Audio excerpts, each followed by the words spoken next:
The corporation's internal investigation has left multiple questions unanswered, said Lucy Manning. The scandal over a BBC presenter allegedly paying a 17-year-old boy tens of thousands of pounds for explicit pictures represents a very clear crisis for the corporation, according to one of its own journalists.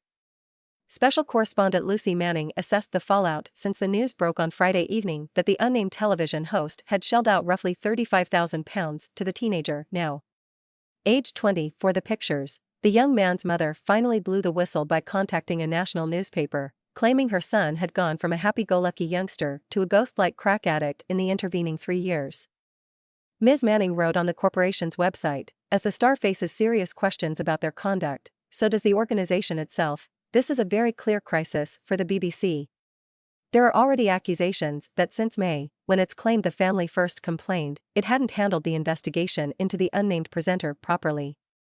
Multiple questions were now being asked about the broadcaster's handling of the situation, including who carried out the investigation, what efforts were made to contact the family concerned, and who within the BBC was aware of what was going on, Ms. Manning pointed out. She added, "Now we still don't know whether the presenter has or hasn't been formally suspended.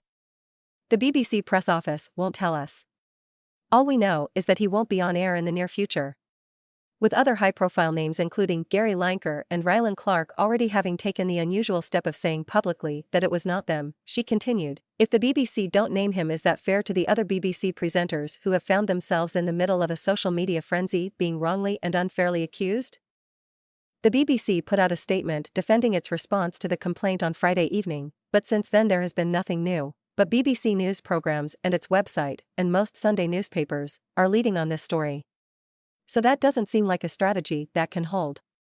The pressure will be on the BBC to show they are taking action, Ms. Manning pointed out. She stressed, MPs are now scrutinizing and suggesting the response hasn't been handled properly, so the political heat is on and will only increase. The Culture Secretary Lucy Fraser has spoken to Director General Tim Davie.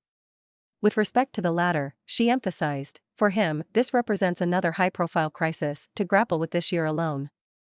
In March, he was embroiled in an impartiality row with Gary Lineker, and in April, Richard Sharp resigned as BBC chairman after a report into his appointment found he had failed to disclose potential perceived conflicts of interest, including his involvement in the facilitation of an £800,000 loan for then Prime Minister Boris Johnson.